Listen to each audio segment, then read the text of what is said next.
Calvin T. Mann, leading EMIY, served over 20,000 youth through speaking, coaching, and mentoring. He has inspired us for years. Welcome to EMIY TV Podcast with your host, Calvin T. Mann, the Encourager. Good afternoon. Welcome to EMIY TV's Put Your Family First podcast. We're in the building. Calvin Mann and Heather Rue are in the building today. Today we're going to get into a serious topic of 10 unspoken rules of dysfunctional families. We know that there are a number of issues plaguing right now nationally. We know there are a number of issues plaguing culturally. When I use the word plaguing, I'm saying that it's covering a multitude of people. There's a lot of dysfunction that we have been brought up in through policy, procedure, and households, communities, schools. There are a number of areas where this dysfunction takes place, is breeded, and is processed continuously. And so today we wanted to talk about some things about, of course, the unspoken rule of dysfunctional families. And then we'll talk about some things and some solutions to go along with that. Heather? Wow, that's one of the most interesting introductions I have gotten this year. So thank you, Calvin. So this topic actually came out of an article that I read in Psychology Today by Katie Gillis. And if you get a chance to just look it up. It's a pretty profound article. And what I like about Psychology Today is that once you read an article, it gives you additional suggested articles. So I really appreciate that and about this article in particular, because even though we know that that all families have some level of dysfunction. And so what we're trying to do today is kind of point those things out, and maybe in a way that we haven't heard it before or don't recognize it as such, because we talk often on the show about acceptable culture. And so the dysfunction is part of our family acceptable culture. So we're going to talk about not only those things, these are kind of 10 that were pulled out and highlighted in this article, but we're going to talk about those. But we also want to pull out 10 solutions, or how do we undo the dysfunction? And sometimes it's just the opposite of what the dysfunction is. You do the opposite, right? And so we're going to talk a little bit about that more as we go through these topics. So I kind of want to run down the 10 first and then kind of go back and talk about it. So I made a list to count down, and then we'll come back. We'll talk up the list. So number 10 on my list is boundaries and suggestions. Boundaries are suggestions. So in dysfunctional families, often boundaries are just suggestions and not things that are applied or expected or enforced. Number 9 is we thrive on drama and chaos. Number 8 is you can't get close to others, and this is outside of your family in terms of relationships. You can't get close to others because you weren't close as a family. That's number 8. Number 7 is the roles are sometimes switched. So you have children acting in the parent's role and making adult decisions versus parents making adult decisions, but their children are for them. Number 6, you can be angry or sad, but not with me. So you can be angry in your situation or in your household or in your family, but the idea is that you can't be angry at them. You can't be angry with your family. That's the expectation in a dysfunctional family. Number 5 is adults' needs and feelings are more important or most important. Number 4 is intimidation or exploitation is acceptable. And they use the word blackmail, but I don't use that in a negative way. So we are going to use exploitation and intimidation to control people in your family. Number 3, punishment can feel like revenge. And so that is not a healthy way to punish it is a form that is taken as it's more retaliation versus a corrective action. Number 2, communication feels like you're at war, like trying to get your point across, trying to be heard. People are talking over you. You don't get to say, just shut up. You don't get to ever have a chance to express how you actually feel. And then number 1 is we don't talk about imperfections in a way that is healing and healthy. So we're going to start off with number 1. We don't talk about imperfection. So I think that's a really interesting lens to look at. So acknowledging that we, each one of us have a shortfall, but we don't have to stay there. I think that's a really important lens to be able to look at. So maybe I'm not a strong reader, right? I don't have to stay in that position. And as a family, being able to wrap around each other and help to strengthen that if you know that that's an issue. What do we do to help support, our sibling or our child or our parent if they are not strong readers? What do we do? Do we make fun of them or do we actually do something about it? And I know this is the Reading is Life is a big component in our program and in our organization, is especially a passion for Calvin. You want to talk about why Reading is Life is important? Reading is very important. It's something that ultimately you can't go nowhere without reading. And part of the process right now, currently in America, is to take away as much reading, writing, and understanding as possible to create poverty continuously and dysfunction. Reading is everything. Being able to read. Right now in Florida, they want to ban books because the books depict the truth. Some books tell the truth, some books don't. But if I feel offended by a book, I'm going to remove the book. Racism being turned back into racism, or just being able to get away from, you can't, right? And so Reading is Life was a component because it was important. Teaching my children to read was important to me as a young father, and making sure that my children were able to read. It takes quite a bit to get it done. But more importantly, reading is life, and that's why reading is so important. And I think it's a huge issue amongst families in the city of Detroit. I was a adult reading tutor for a number of years, and one of the startling statistics is that it was 45 or 48% of the adults, 18 and older, we'll say 18 and older, struggle with literacy. And so that is just our basic reading, writing, understanding signs, understanding and interpreting what we're seeing. It was a startling statistic. And so it is huge in our community, but it doesn't have to stay that way. And we can continuously do things, reading together, reading articles. I mean, everything seems to be moving so fast with social media that it come in smaller bites and smaller characters, and now we're abbreviating talk to you later. Like, I just kind of understood what that abbreviation means. But just we're shortening things and we're making these adjustments, but are they healthy adjustments? We need to really consider that and think about that. But reading is one of the areas that we can improve, but it takes our community, it takes a village, it takes that family to recognize it and to make those corrections. So number 2 in our dysfunctional to functional family is communication feels like war.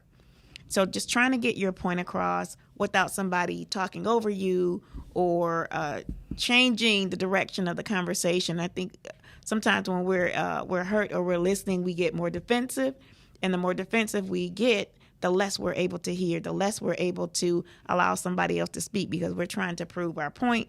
We're trying to justify how we feel or justify why something happens, or sometimes we turn that thing around on them. But remember when you did this, and we try to shift the blame. And that's part of, I think, some of the areas where we're dysfunctional as families, but we can change that. How do we change that? We change that by listening and letting somebody finish their complete thought, And if you are getting to the point where you can no longer hear what's being said, then it's helpful to say, I'm at my capacity. Can you summarize what you're saying? Can you, give them some kind of indication instead of just shutting completely down that that's where you're going. And you don't want to be combative.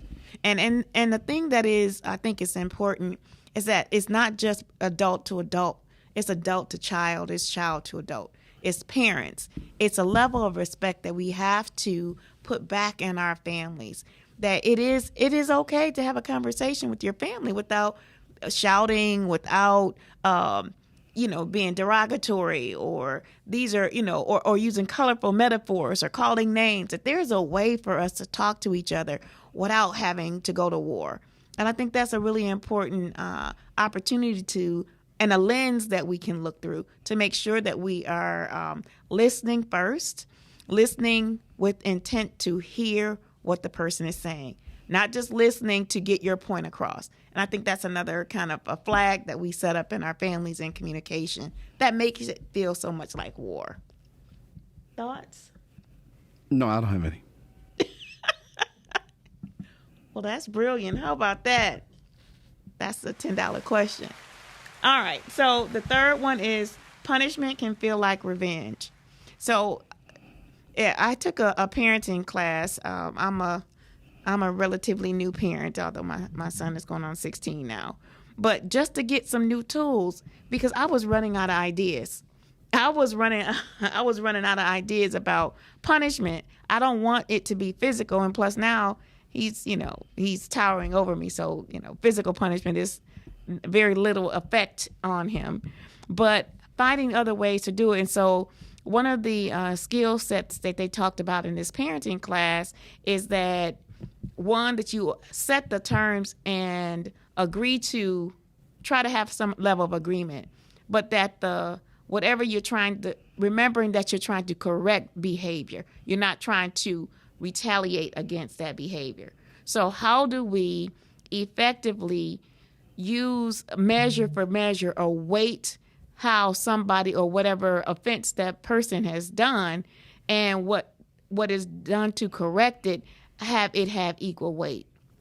So if somebody left a cup on the table, and the rules in the house is you don't leave cups on the table, you put a coaster down or whatever your rule might be. If you're not giving attention to alternative ways, so that's what they did. So maybe you have them wipe the table off, or sand the table down, or something that's equal weight, that's corrective in nature and not retaliation or abuse in nature. So kind of, and I don't want to put it this way, but I can't think of another phrase, another way to put it. Let the punishment fit the crime.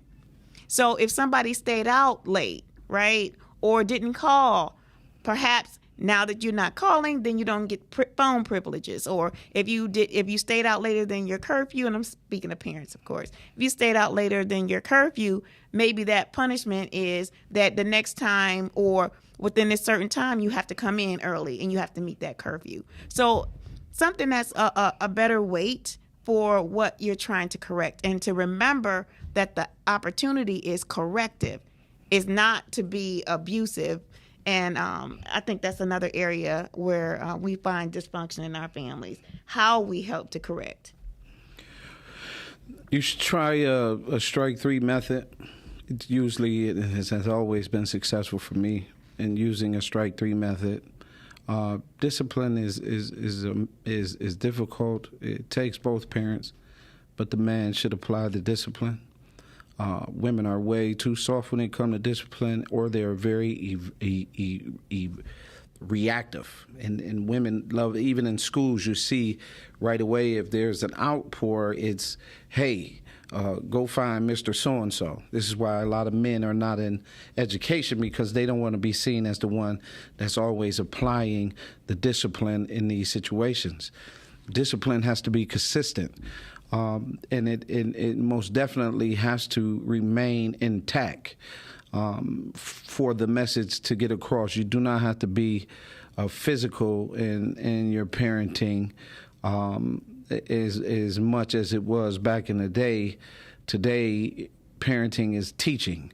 So you have to spend more time teaching than you have to do laying hands, so to speak. And then you have to cultivate that and be careful that you're not allowing adult-type decisions, because when you allow children to make adult-type decisions, when they become young adults, they make a lot of mistakes.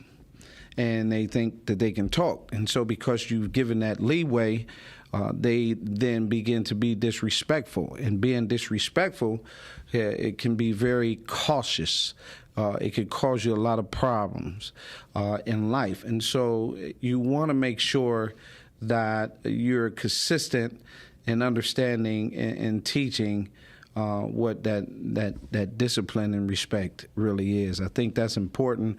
Not properly disciplining creates a lot of dysfunction. Inconsistent disciplining and allowing things to just happen creates a lot of dysfunction, because as we can see in today's society, we have issues.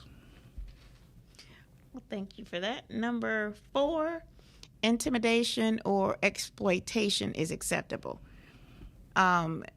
And you can look at this as, and we're still talking about families, you can look at that from siblings, you can look at that from parent to child, and again, child to parent. Just the decisions that we make around how we want to get things done. Sometimes you can embarrass somebody. You can bring something to their attention, or somebody has said something to you, and then you are going to do it in return. So maybe you have some type of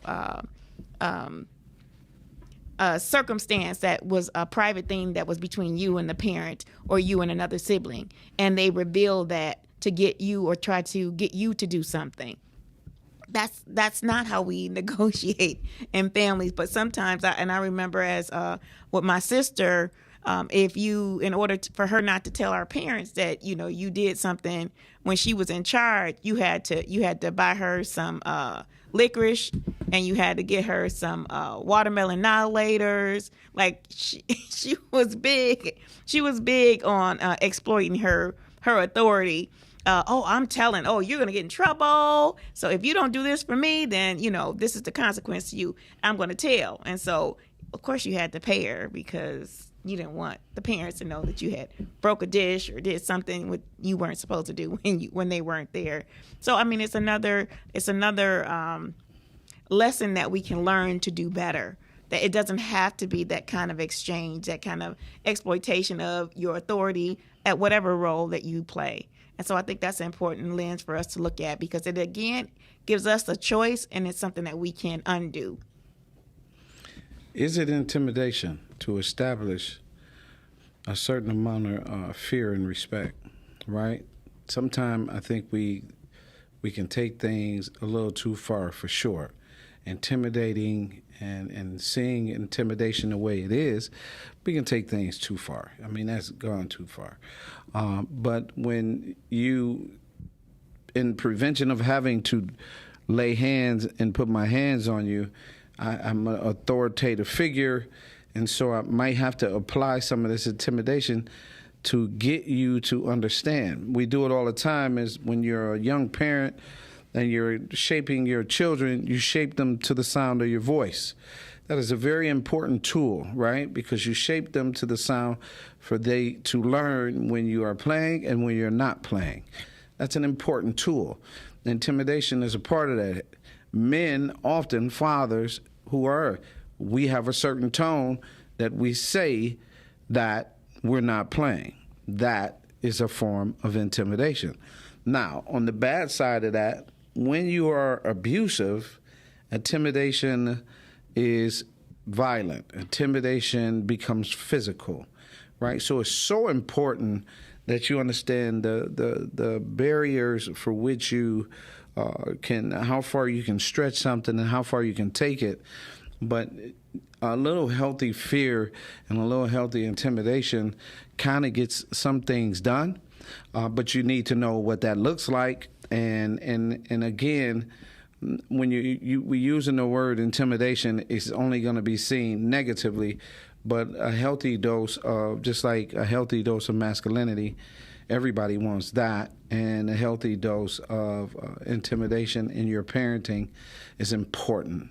That's on the positive side. When you go beyond that, it will create as much dysfunction as possible, because a child or a person in your life is only going to take being bullied for so long. So you don't have to, intimidation does not have to be used to the point of abuse, but just a little touch of healthy, fear, establishing that in your child, because it's important to teach them. Those are the parameters, so the kid, when they walk out into something that you've taught them, they then understand what you were saying. When they walk out here with none of that in their path, it becomes a destructive, and it falls on the parent, because they have no idea what they have just done, because it was never established or taught. So part of that I'm hearing is having some level of authority, asserting some level of authority. Is that also included when you're okay? Yeah. Yeah, and that makes sense. If you don't learn the sense of the separation between someone and an authority at home, that means as you're growing up, you're taking that into your community, you're taking that into school, you're taking that to your job, and so the level of respect for a role or position is not there too. So that's a great foundation, a skill to have. Number 5, adults' needs and feelings are more important or most important in the family. So while I think it's important, I don't necessarily think that it's most important. Sometimes, even as adults, we make choices and decisions that may not be in the best interest of our children all the time. So if you have a social life and your kids, maybe their grades are slipping, or they're once you're not there to kind of chaperone or protect or guide them, they're slipping out and they're doing their own thing without your knowledge. But they're taking on these behaviors because maybe emotionally you felt like, I need to just get out and just be free and do me. But also that your children still need to have that access to you, that access to their needs also needs to be important. And I think it's a place to grow when you become a parent, like that space between coming into adulthood and then making the decisions when you start having children. Whether it's by choice, I think sometimes it's different if it's by choice, or if if it was a child that came through a union that was not planned. So I think it's important that be part of the awareness that we have, is that, yes, your feelings are important, but there are also the others in your family whose feelings and thoughts and needs are also important. And how do you weigh that? What's your gauge for making sure that somebody else's needs are fulfilled as well as your needs are fulfilled? So how do we do that and do that better as families? I think that's an important part of this, moving from dysfunction to function. Healthy parenting is ultimately important. Role modeling is important. In the example that you gave, right? If it's all just about me, my feelings, these things, that comes across to the child, that is just about you. When you have a lot of dysfunction, that means the adults are the ones that's causing the dysfunction. The children are looking up, and they learn this model through role modeling.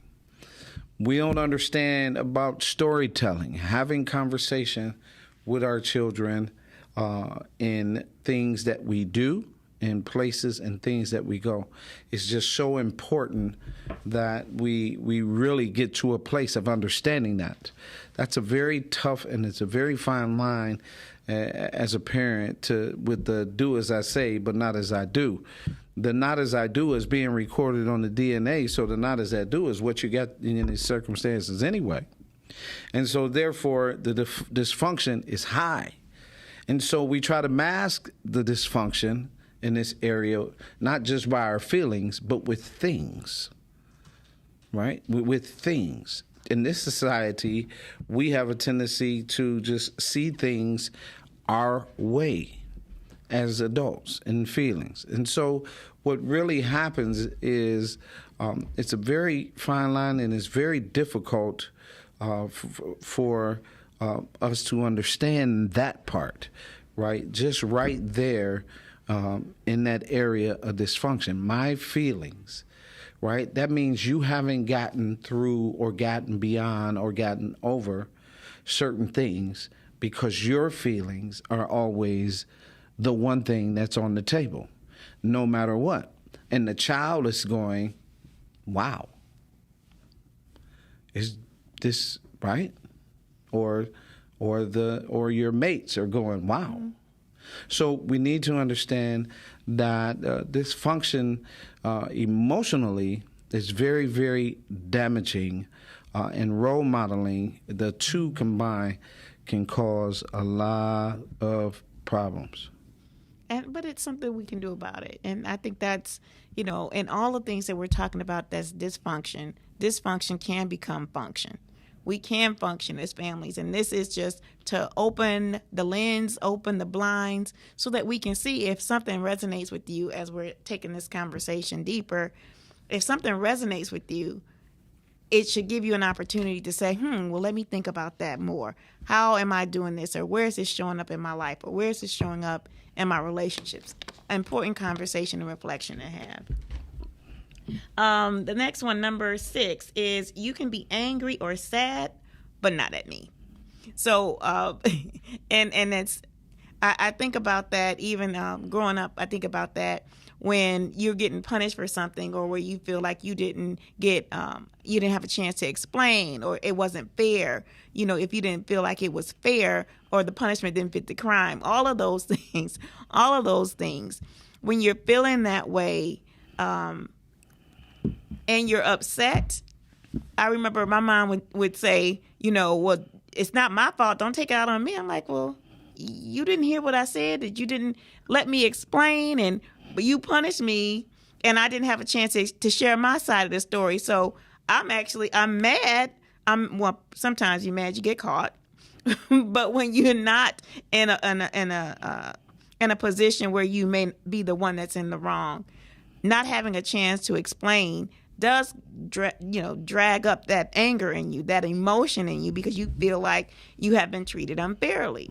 And so, but not to be able to, and maybe one of the things that part of our strategy is getting over that, and in our anger is to set that aside and say, can I come back and talk to you about this later? Or when things calm down, or when the parent calms down, or when the child or the mate calms down, let's go back and have this conversation. Let's make sure that the person that that feels wounded is made whole in these conversations. I think we don't do that enough sometimes. Or hear the full story when you're not angry, when you're not in the full of emotion, and that's both the giver and the receiver. Get the book Disruptive Thinking. It's very important. It's a good book, and there's quite a few points in there around this subject. And who's it by? T.D. Jakes. Okay. It's his new book, Disruptive Thinking. What stands out about the book for you? I mean, just the book, period. The information that he has, the information that he shared around everything, from collaboration to relationships, all of that. Like is good, concise information that you can learn from. All right. So number 7, which I think this one is an interesting one, that the roles are often switched. So you can look at that in your marriage, whatever you think or have an expectation of the wife's role to be and the husband's role to be, the parent's role to be, the sibling's role. Sometimes those lines can get blurred. And I think... I see this most often, I think now, even with younger people, teenagers, the way that they speak to parents, as if they are the parent and the parent is the child. And some of that is just being able to, or having given your child freedom to have conversation, but there's a boundary about when you are in the place of a child and I'm in the place of a parent or a place of an adult. And I see that in the school system a lot now, where the authority that teachers may have had in classrooms or principals may have over their schools has shifted quite a bit. And I think some of those you see that happen when the parents come to the school and, they're coming to the school for, whatever reason they have been called to the school or coming to check on their child, that often you'll see parents having a physical altercation with the teachers or the students or the principal or the staff. And I think that is kind of sometimes the roles get reversed. And the way that we try to find out what is really happening, we take the offense first and then try to jump into resolving it in a way that's maybe not the healthiest way to do it. That maybe that's how we learned at home, but we've taken that now into the public spaces, and we've taken that into our community. And what would seem like it's childish behavior coming from a parent, you may have the student trying to be reasonable or even feeding that fire. And so how are we conducting our own self-check? How are we conducting our own checks and balances to know when we're out of order? And I think it has a lot to do with being in order and out of order when we talk about those roles being switched and dysfunction. Now, there's also opportunities. Did you have something you wanted to add to that? No, go ahead. There's opportunities in how we switch that dysfunctional behavior to more functional behavior. One, hear all of the details. Listen, and sometimes some people are more mature than others. And so the way that they hear information, the way that they process information may come about differently. But I think, again, it goes back to that listening skill and recognizing when you are in order and when you're out of order. And again, that's always a choice. When you choose to be respectful, and if you're respectful, I think at any age, in any role you play, that the results that you may get, you may find that you can do more with a mature attitude and mindset and listening before speaking. So I think those are ways that we can help kind of offset that and understand the roles that we play. But and part of the understanding, that's part of the teaching. So a lot of that, again, starts at home. It starts when your children are young and you raise your child in the way that you want them to go. So if you're raising your child to be, we should be raising our children to be adults, for sure. But there is a way to do that where it doesn't set them up for failure. Being able to respect an authority figure, you see that with police. You see that with teachers in schools. You see that with just elders in our community. There's a disconnect where the respect for the role that's being played. We think now that because I'm 6 feet tall now that I'm still the child. And I think because I'm big, that means that I can say whatever I want to say and I can do whatever I want to do and there are no consequences to it. So kind of switching the mindset that there is also consequences to the choices that we make. Some of them, those consequences are rewards. Some of them are punishments. And doing a better job of understanding the roles that we play and using respect as a basis for whatever role you play, I think that's a more healthy way for us to engage.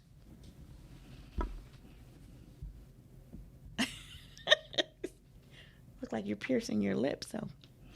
No, So you don't say anything to that? No, I really, I think you said it all. All right. So number 8, you can't get close to others because your family wasn't close. So especially in romantic, intimate relationships, or I think it's kind of you're more likely to see it there. Sometimes it happens with friendships as well. When you feel like you didn't have a close family, that it's harder for you to be emotionally tied to someone else for fear of rejection, or fear of not being accepted, or fear of expressing who your true self, your true nature, kind of being a little bit more cautious about how you go into relationships and what you share, and kind of withdrawing sometimes we talked about modeling too, but withdrawing because the model that you may have needed to show you how to have a healthy exchange, whether it's a romantic relationship, whether it's a peer relationship, helping you to get there. The models may not have been there in a way that you needed to understand what that means to have that level of being vulnerable to someone else, or being open to receiving somebody else and also being received. So I think that's another way that we can kind of overcome that, is that we can look for those positive, healthy models, so that I want to be like that. That's a good way to look at it. I want to be like so and so. I want to be able to be to share my thoughts and share my feelings or share my life with someone in a way that's healthy and safe for me, and understanding what that really means and where those ideas come from. Because sometimes what those ideas, some of the things that we may have seen, may not have been healthy ways to view relationships, and kind of fear of not wanting to go into those kinds of relationships, or to develop and cultivate yourself in that way may have been part of the challenge. But now we have enough tools and self-help books, and there's a lot of ways to help us to overcome it. We have coaches and therapists and counselors, and even just having those kind of conversations, those are really healthy conversations to have. And understanding what our fears really are. What's the basis for those fears that keep us separated from other people? Trust is a very delicate thing. Family plays a significant role in building trust.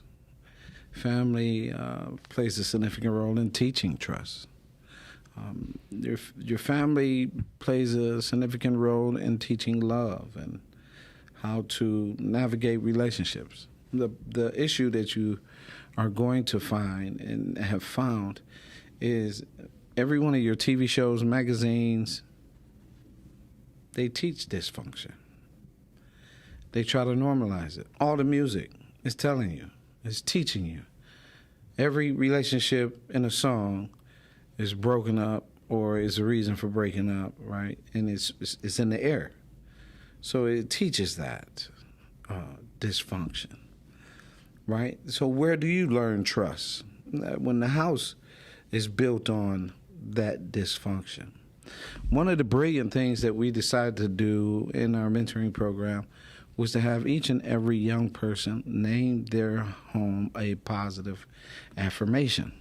So it would be a trigger. So when I come home, this is the house of the affirmation. Because I knew once I came home, this is it, this is my sanctuary, the whole nine.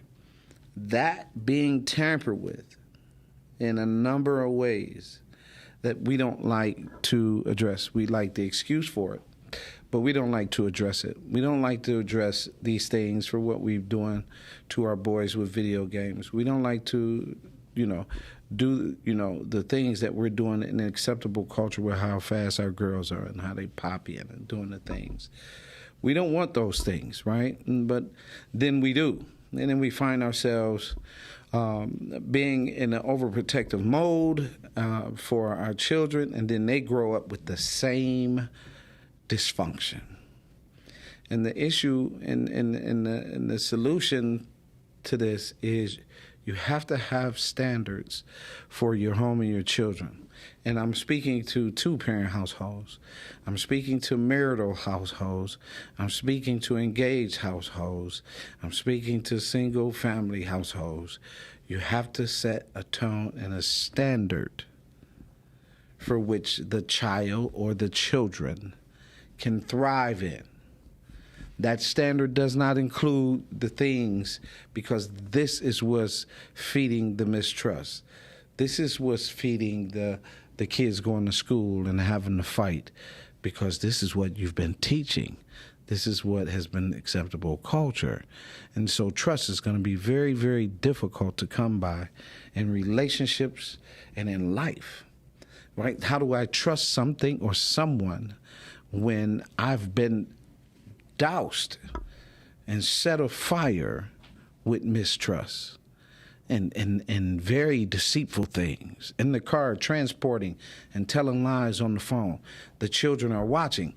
So we got to understand where this comes in at now. If you just do the opposite of that, Now you got functional things going on. If you just do the opposite of lying on the phone, if you do the opposite of being consistent, if you do the opposite, right, of these things, you have to be consistent. If you do the opposite of not doing something but doing something, if you do the opposite of changing the words in your home. I released a video the other day. The average home in poverty only gets 30,000 words. That's it. That's it. But that seems like a lot of words, though.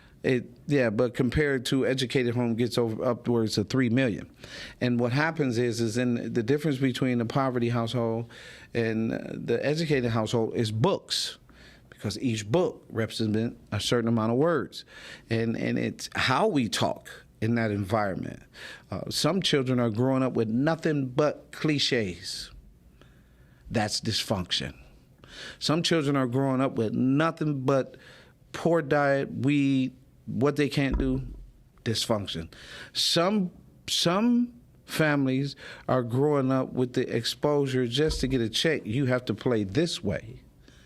So when you're talking about mistrust and how it comes across, it is actually being built, conditioned, and manufactured from the home, and you have to do the opposite of those things. You have to include love and teaching and guiding and principles, and there have to be times when you shut everything off. There has to be times when you are in these modes because you are responsible for raising young adults.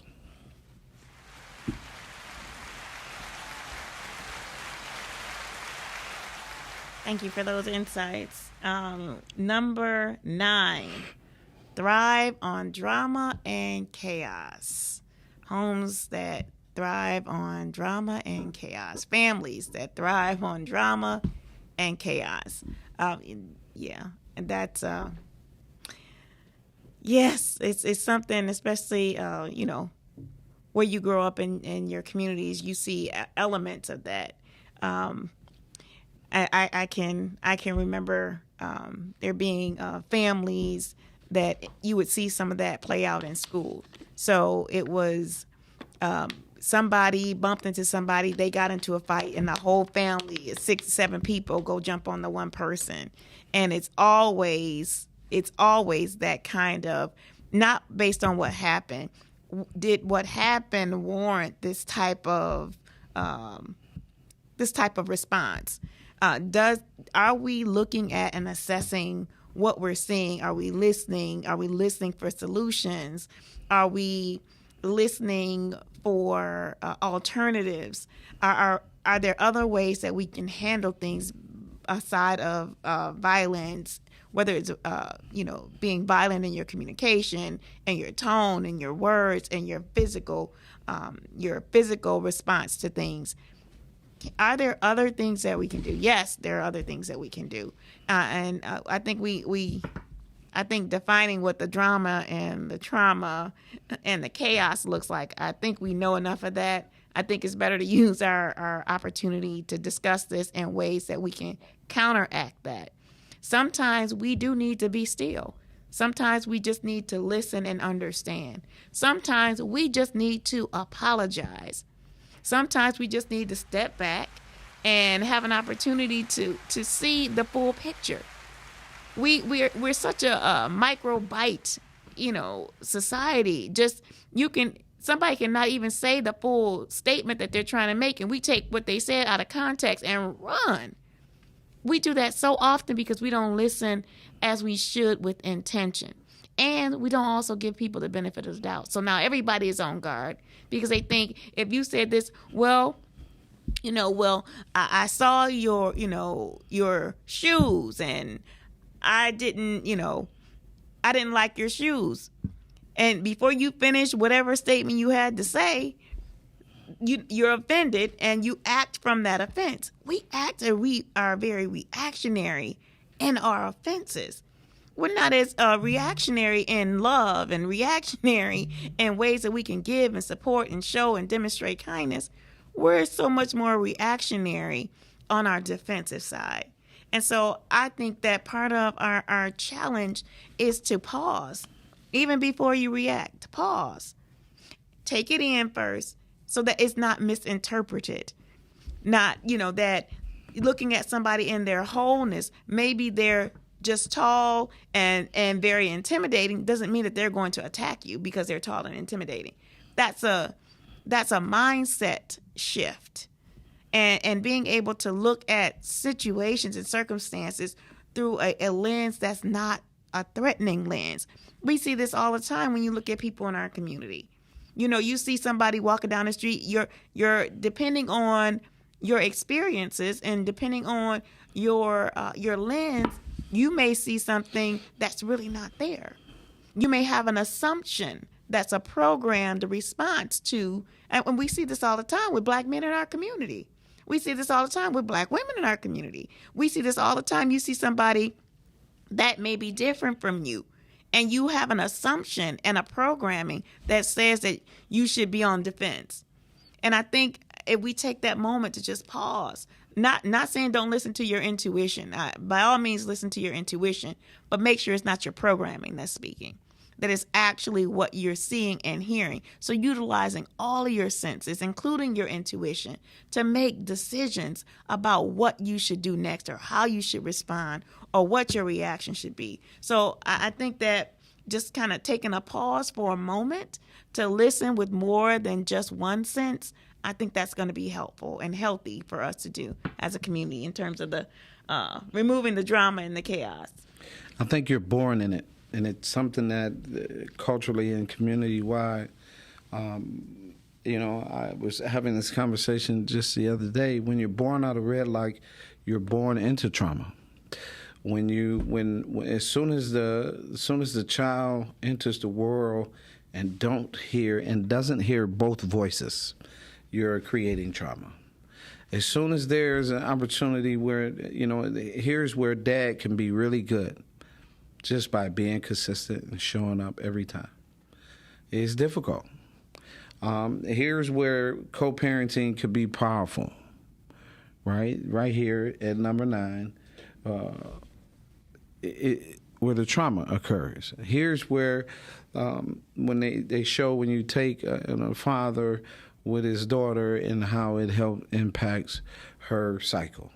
Right, here's where, when a father decides that no matter what, he's going to do this, and this, and this for his child. What happens is there's a cognitive response when a child has both parents. There's a cognitive deficit that occurs when a child doesn't have both parents. The in-house model is still the best model. The problem being that traumatically we are giving birth with children through traumatic experiences where we didn't get over a relationship. We're having these children where we came back, doubled back, right? We doubled back for a second shot on a late night booty call. Here's where we have really affected and built trauma into the code of society, which is what these things are playing out, which takes us back to 8 in the conversation I had at 8. And here it is at 9, right? Because, listen, I was the 10-year-old with my mom and dad divorced that ran away. I packed up. I was that 10-year-old that tried to do it several times. When the third time I caught the extension cord, that's abuse. You see what I'm saying? There was no teaching. That was abuse. Of course, I had no choice but to settle in behind something like that. But it's abuse. And so that, in turn, can create a trauma or a traumatic experience that later on, as we all have been talking about, we have these conversations about where we were disciplined or whooped. That traumatic effect was being birthed into the child. Wow. That is something to think about. Absolutely something to think about. As we move into number 10, boundaries are suggestions. So in dysfunctional families, boundaries are suggestions. So boundaries I'm going to go with this one. This is what comes to my mind. When I was a teenager, I was 16. I wasn't allowed to date until I was 17 unless I was going with a group. And setting those boundaries, I think, made a huge difference in my life and the choices that I made after that for myself. And also people who knew me, knew my boundaries, knew my family's boundaries. So if you knew me and you wanted to date me, you know this is the expectation. You know that you have to come and meet my father. There's no way I'm going with you or anybody else and you don't come to my house, come to the door and actually meet my parents. Like, that was an expectation. It was a necessity. I couldn't certainly go out the door without, my family knowing who I was going with, actually seeing them, what you're driving, and, getting a sense of who the person was or the people were. That was a boundary. It wasn't a suggestion. Let me make that clear. It was not, my parents were not suggesting, well, you might want to bring somebody here first. It wasn't a suggestion. It was a standard. It was a demand, and it was the rules. So either you abiding by the rules or you're not doing what you might want to do. And so if you're going to set the standard, they set the standard for my safety. And we can look at, some of the things that are happening now with so many, even young women disappearing, Over 40,000. I mean, that's just incredible. That's incredible. So we have to set boundaries that are clear, even in this boundary. And I'm going to talk about this because I think it's an important one to make sure that we're discussing. When you're with someone, male, female, when your no means no. So your no is questionable when your no is you're in the bed with someone, you have no clothes on, and you're saying no. You're not setting a clear boundary. You're not setting clear standards. That puts you in question. So some may say no means no, and fortunately or unfortunately, I have sat on multiple court cases where this was the case, where there was a young woman that was put in a situation where she chose all the way up to that moment she constantly blurred the boundaries. And so I want to be clear that if we set those clear boundaries from the beginning and we follow through with our boundaries, we're more likely to be taken seriously, and we can prevent a lot of extra trauma and drama that comes from blurred boundaries or boundaries that are not clear. I think that's a really important element that we need to have as a community, that we need to have in our households, and definitely that we need to have as families. If there is no smoking or drinking until you're 21, then you need to make that clear. And that's a boundary. It's not a suggestion. You have to be clear on what the values are in your family, in your household, what your expectations are, and make it clear that it's not a suggestion. That means that it has to be addressed if it comes up or comes into question. So I think it's another way that we can move from dysfunction to functional in this area. Don't make blurred lines. Stay consistent, and maybe it's also helpful to have an explanation as to why a certain boundary is set.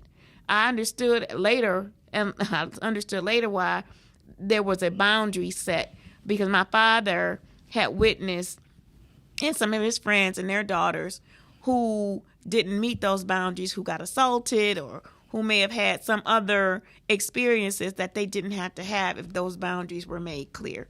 And if those boundaries were enforced and that expectation was enforced as well. So I understood now, especially as a parent now, you understand why a lot of decisions have been made when as a younger person, they may not have shared how important it was to maintain a certain boundary or make sure that you were consistent in it and that it was enforced. As I think as parents and as adults, you start to see the importance of that.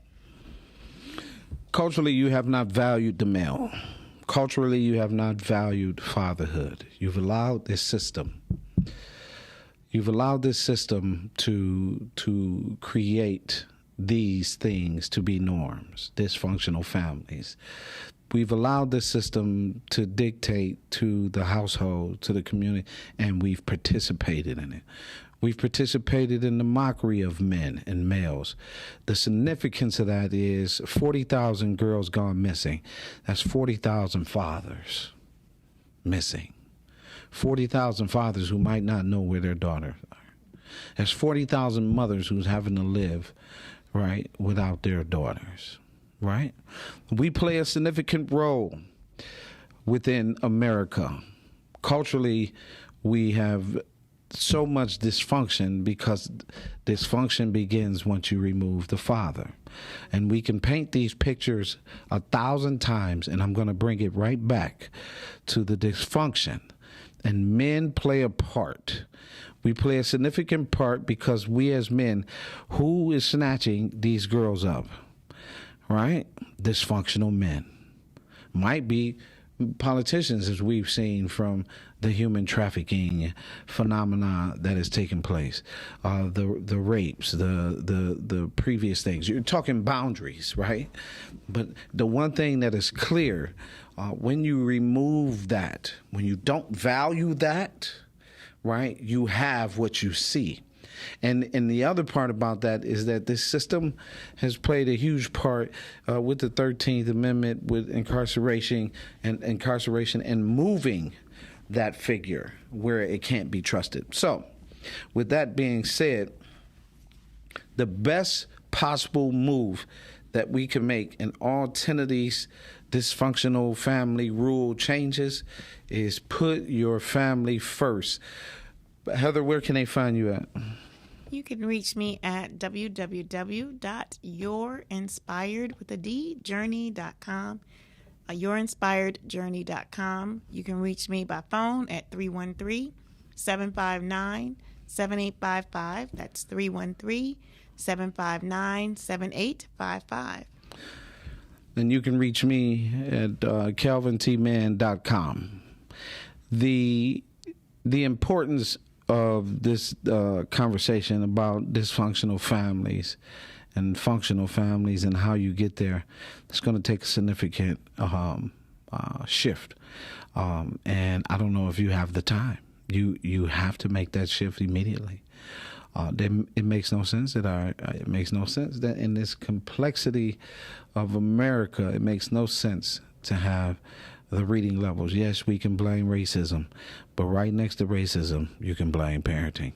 We have to do a better job with our children. With that being said, my name is Calvin T. Mann. This has been Put Your Family First podcast on EMIY TV.